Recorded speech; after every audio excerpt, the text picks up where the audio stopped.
रावण के साथ जितना धोखा राम ने किया शायद पृथ्वी पर किसी और ने नहीं किया। मैं माफ़ी चाहूँगा जो जनता सुन नहीं होगी, क्योंकि जब वो उठाने लगा था धनुष, याद आती हो, सीता को लेने आया था, उसके पीछे षड्यंत्र रचा गया। जैसे ही सबको मालूम पड़ गया कि धनुष को उठा करके तोड़ देगा और सीता को ले जाएगा, जैसे ही वो हाथ लगाने लगा तो पीछे से आवाज़ करने लगे कुछ पाखंडी लोगों ने, कहा ओ रावण तेरी लंका में आग लग गई है। तो कोई भी समझदार आदमी पहले से शादी करेगा कि पहले अपनी जनता को और अपने राज्य को बचाएगा। तो उसको छोड़ करके जाते जाते ये कहे, सीते तुझे एक बार लंका जरूर दिखाऊंगा। तो आप और देखिए राम का, देखिए चरित्र। दो भाइयों में लड़ाई हो रही थी, तो आप दोनों भाइयों को, सुग्रीव को और बाली को, समझाना चाहिए था कि दोनों को लड़ाना चाहिए था। अगर उनको, वो सच्चे इंसान थे, तो उनको जाकर के वहाँ दोनों भाई सुग्रीव और बाली को कहना चाहिए, समझाना चाहिए, भाई तुम्हारी पत्नी अगर बाली ने सुग्रीव की छीन ली तो उसको दे देना चाहिए। लेकिन उसको छुप करके जब बाण मारा तो विश्वासघात नहीं किया, एक का तुम पक्ष ले रहे और एक से बिना पूछे तुमको उसको हत्या कर रहे हो, तो ये बिल्कुल गलत है। शिक्षा स्वास्थ्य की जरूरत नहीं है, राम मंदिर की जरूरत है। हाँ, राम मंदिर बनाने का कुल कारण ये था, और आपको समझना चाहिए कि जो व्यक्ति को जिस चीज़ से लाभ होता है वो उसका निर्माण करता है। हमारे देश में कुछ जातियां ही ऐसी हैं जिनको मंदिर का निर्माण कराने से लाभ ही लाभ होता है, आर्थिक लाभ होता है। उस आर्थिक लाभ से अपने बच्चों को विदेश में पहुंचा करके उनको अच्छी शिक्षा देते हैं। मंदिरों में आने वाला दान और उस दान से निकले हुए पैसों से अपने बच्चों को ज्ञानवान बनाने के लिए विदेशों में हमारे पंडे पुजारी भेजते हैं, और हम केवल दान चढ़ाने का काम करते हैं। और उसमें भी ये पूछ लीजिए, मंदिर का निर्माण हो गया तो उसमें भागीदारी किस किस की है? दो तरह के भिखारी होंगे देश में।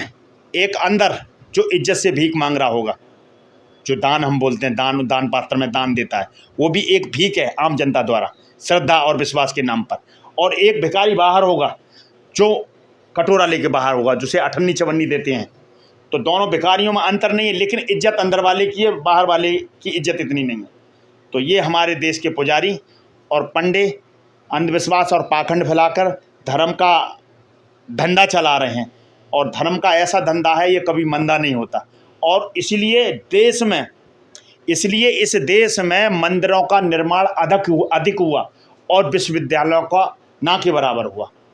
और विश्वविद्यालय का निर्माण इसलिए नहीं कराते क्योंकि वहाँ से विद्वान पैदा होंगे, और वो उन पंडे और पुजारियों से भी सवाल करेंगे और राजनीतिज्ञों से भी सवाल करेंगे। हमारे देश की राजनीति और हमारे देश के साधु सन्यासी धर्म और राजनीति एक दूसरे से मिलते हुए हैं, एक दूसरे का धंधा सेट कराए हुए हैं। धर्म के नाम पर लोग आजकल वोट ले रहे हैं, जबकि धर्म के नाम पर संविधान में भी नहीं लिखा हुआ आप धर्म के नाम पर वोट नहीं ले सकते, लेकिन लोग ले रहे हैं। मैं तो यही कहूँगा अपने देश भर के सभी भाई बहनों से कि आप अपनी बुद्धि को तार्किक, वैज्ञानिक बनाइए। सही और गलत आप अपने बुद्धि और विवेक से निर्णय लेकर लीजिए। किसी ने हमको कह दिया कि फला जगह फला मंदिर में चले जाओ और वहाँ आप पूजा करे आओ, ये तुम्हारी मनोकामना पूर्ण होगी, तो ऐसा बिल्कुल नहीं है कि पूर्ण होगी। लेकिन उसमें क्या होता है, 100 लोग जाएंगे, उसमें से 50 लोगों की वो पूजा नहीं करने जाते, तब भी वो पूरी होती। लेकिन जो 50 लोगों की इच्छा पूरी होगी, वो इतना पब्लिसिटी करेंगे कि लोगों को विश्वास होने लगेगा, हाँ जी अयोध्या में राम मंदिर है, मैं वहाँ मनौती मांगने गया था, वहाँ से मनौती मांग करके मेरी इच्छा इतनी पूरी होगी, मेरी नौकरी लगी, मुझे ये हो गया, मुझे ये मिल गया। तो वो पब्लिसिटी करेगा और विश्वास और अंधविश्वास दोनों बढ़ता जाएगा। हमारे देश के लोग जो कह सकते हैं जागरूक नहीं है, अनपढ़ नहीं कह सकते, पढ़े लिखे भी जागरूक नहीं है। कुछ लोग ये कहते हैं, और कुछ लोग क्या कहते हैं, हमारी रामायण कहती है कि घड़े से एक सुंदर कन्या निकली और जिसका नाम सीता रखा जनक जी ने। कोई भी दुनिया का ऐसा वैज्ञानिक पैदा नहीं हुआ जो घड़े से निकाल करके किसी बच्ची को जीवित रख दे। कोई भी विज्ञान, कोई भी चिकित्सा विज्ञान, कोई भी मेडिकल साइंस आज तक ये प्रूफ नहीं कर पाई कि व्यक्ति को ज़मीन से पैदा किया जा सकता है। कोई वो गेहूँ, चावल, आम सब्जी का पौधा नहीं है मनुष्य जो ज़मीन से पैदा हो जाए। मनुष्य से मनुष्य पैदा होता है। स्त्री पुरुष के दोनों के मिलने से ही मनुष्य पैदा होता है। लेकिन हमारे कथाओं में, हमारी रामायण में, हमारी महाभारत में बहुत सी ऐसी चीज़ें लिख दी हैं कि लोग उनको पढ़ कर के हंसते हैं और इस देश के ऊपर इतना हंसते हैं कि अपने मुंह से मिट्ठू मियाँ बनते रहते हैं कि हम विश्व गुरु हैं। लेकिन इतना पाखंड और इतना अंधविश्वास, कोई भी व्यक्ति, मैं चैलेंज करता हूं दुनिया के लिए, जो और उन लोगों के लिए भी चैलेंज करता हूं जिन्होंने रामायण लिखी थी, क्या आज जब घड़े से आज पैदा करके दिखा सकते हैं? क्या आपको रामायण में विश्वास नहीं है? रामायण पे, सारी रामायण को मैं गलत नहीं कहूँगा। अच्छा। उसमें बहुत सी बातें अच्छी हैं और उसमें सारी बातें सही भी नहीं हैं। अच्छा। बहुत से लोग राम को अच्छा बोलते हैं और बहुत से लोग रावण को अच्छा बोलते हैं। रावण के कर्तव्यों को देखिए और राम के कर्तव्यों को देखिए, दोनों का तुलनात्मक अध्ययन कीजिए कि दोनों के काम करने का तरीका क्या था। मैं आज अगर रावण के पक्ष में खड़ा हो जाऊंगा तो सारे लोग जो मेरी बात को सुन रहे होंगे तो कहेंगे ये तो बहुत गंदा लड़का है।